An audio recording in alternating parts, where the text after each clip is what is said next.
Good evening friends, I am Praveen Kumar. तो previous lecture में हम लोगों ने देखा था मोनोहाइब्रिड क्रॉस क्या होता है, डाइहाइब्रिड क्रॉस क्या होता है। ठीक है, चलिए हम लोग यहाँ से कंटिन्यू करते हैं आगे की तरफ।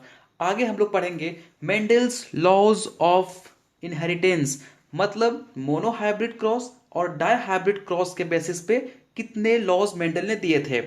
ठीक है, तो आपको याद रखना है मोनोहाइब्रिड और डाइहाइब्रिड के बेसिस पे टोटल 3 लॉज मेंडल ने दिए थे। वो क्या क्या था? Laws of dominance, law of segregation and laws of independent assortment. But my question is that कई बार एग्जाम में क्या होता है, क्वेश्चन को थोड़ा घुमा के पूछ देगा, आपसे पूछेगा कि मोनोहाइब्रिड क्रॉस के बेसिस पे मेंडल ने कुल कितने लॉज दिए थे। क्या पूछेगा क्वेश्चन? देखिए मैं लिख दे रहा हूं यहां पे, मोनोहाइब्रिड क्रॉस के बेसिस पे मेंडल ने कितने लॉज को दिए थे। आपको याद रखना है मोनोहाइब्रिड क्रॉस के बेसिस पे मेंडल ने टोटल 2 लॉज दिए थे। वो क्या था? लॉ ऑफ डोमिनेंस, ठीक है, एंड लॉज ऑफ सेग्रीगेशन। ये 2 लॉज मेंडल ने दिए थे मोनोहाइब्रिड क्रॉस के बेसिस पे।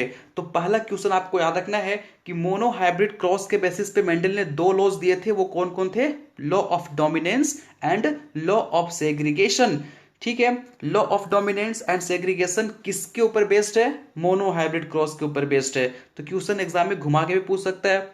ठीक है, चलिए अब हम बात करते हैं कि डाइहाइब्रिड क्रॉस के बेसिस पे कौन सा लॉ आया था। तो डाइहाइब्रिड के बेसिस पे टोटल 1 लॉज मेंडल ने दिए थे। वो था आपका laws of independent assortment. Independent assortment, ये जो लॉ था ना, वो मेंडल ने डाइहाइब्रिड क्रॉस पे दिया था। ठीक है, तो चलिए हम लोग वन बाय वन एक एक लॉज को डिटेल में समझते हैं। सबसे पहले हम लोग laws of dominance and laws of segregation का एक जनरल आउट देखते हैं कि आखिर ये लॉज बोलता क्या है। देन हम लोग इसके थियोरेटिकल पोर्शन पे मूव ऑन करेंगे। सबसे पहले देखिए हम लोग फिर से बनाते हैं मोनोहाइब्रिड क्रॉस, जो कि मैंने आपको ऑलरेडी बता दिया है। Capital T this is homozygous dominant. ठीक है, इस जब इसको हम लोग क्रॉस करेंगे स्मॉल टी, ये क्या है? Homozygous recessive. Capital T is responsible for tallness and small T is responsible for dwarfness. आपको यहां तक क्लियर है? नो, यहां से एक जीन आएगा कैपिटल टी, यहां से एक जीन आएगा स्मॉल टी, और ये क्या है हमारा? गैमेट। अरे भाई पहले गैमेट का फॉर्मेशन हुआ, देन क्या होगा? फर्टिलाइजेशन, और कैपिटल टी स्मॉल टी आपस में मिल जाएंगे और क्या बनेगा? फर्टिलाइजेशन हो जाएगा। अब मजे की बात, यहाँ पे आपने नोटिस किया होगा कि मोनोहाइब्रिड क्रॉस में जो आपका F1 जनरेशन होता है, वहां पे सारे के सारे प्लांट आपको टॉल मिल गए। क्यों? ऐसा क्यों हुआ? यहां पे आपको सारे प्लांट टॉल ही मिले, ड्वार्फ क्यों नहीं मिला? जस्ट बिकॉज, क्योंकि यहां पे कैपिटल टी जो था वो डोमिनेट कर गया स्मॉल टी के ऊपर। ठीक है, कैपिटल टी अपने आप को पूरा एक्सप्रेस कर दिया और वो स्मॉल टी को दबा दिया, उसके करेक्टर को दबा दिया। इसलिए F1 जनरेशन में आपको सारे के सारे प्लांट कैसे मिले? टॉल मिले।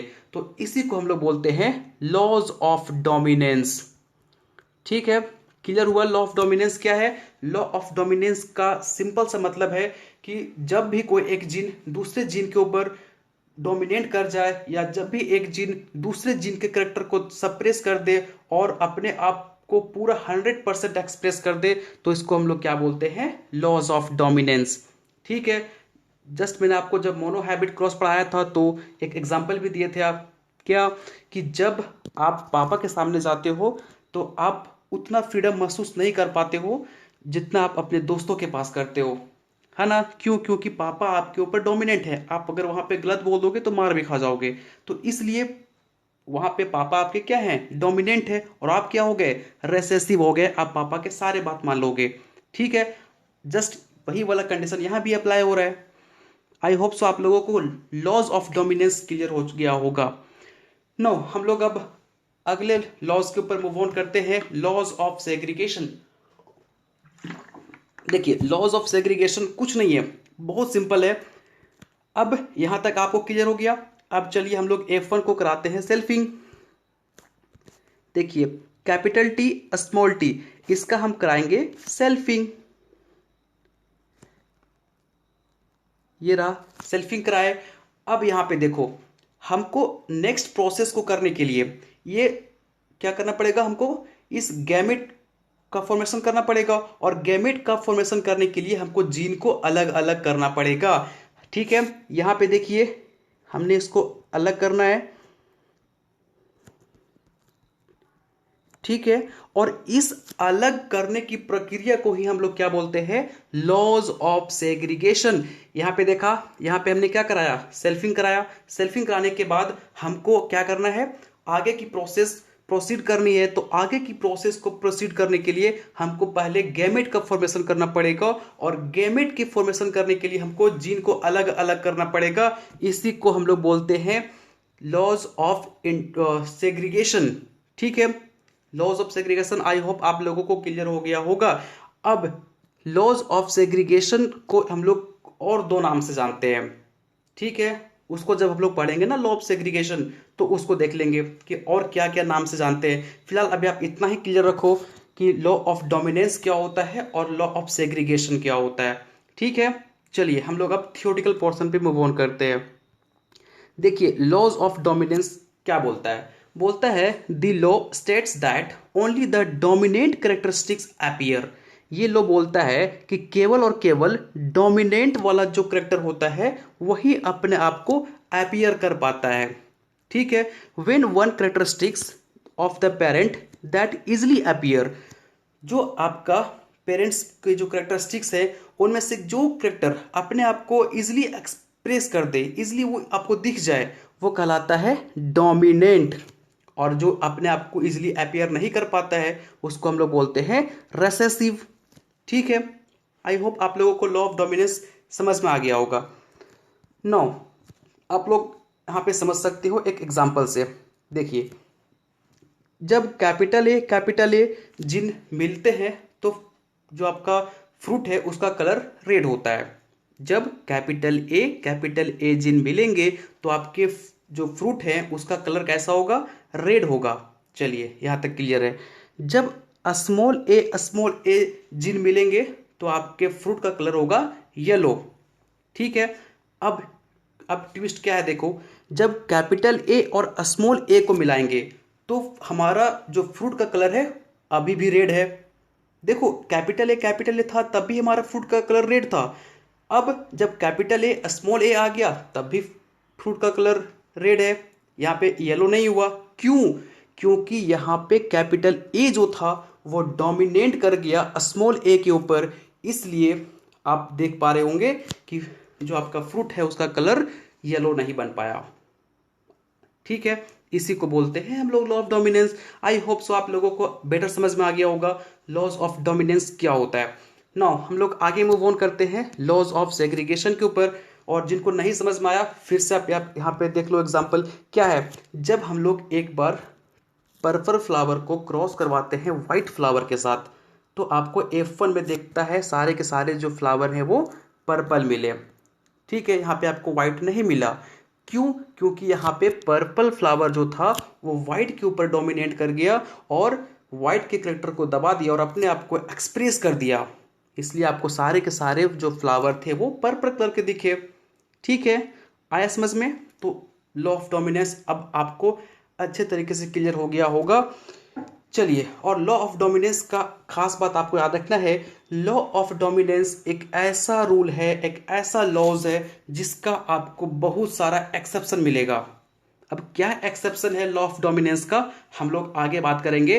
इनकम्प्लीट डोमिनेंस, ये सब क्या क्या होता है और ये किसके बेसिस पे ये आपको एक्सेप्शन मिला है आपको पता होगा। Law of dominance, law of dominance का बस आप एक पॉइंट याद रखो अभी कि इसके सबसे ज्यादा एक्सेप्शन आपको देखने को मिलते हैं। ठीक है, चलिए हम लोग अगले रूल के ऊपर मूव ऑन करते हैं, लॉज ऑफ सेग्रीगेशन।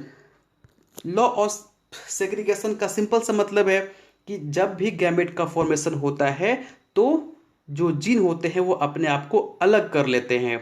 ठीक है, देखिए लॉज ऑफ सेग्रीगेशन आपको मोस्टली देखने को मिलेंगे सेक्सुअली ऑर्गेनिज्म में, मतलब ऐसे ऑर्गेनिज्म जो सेक्सुअल रिप्रोडक्शन परफॉर्म करते हैं उसमें आपको लॉज ऑफ सेग्रीगेशन देखने को मिलेगा।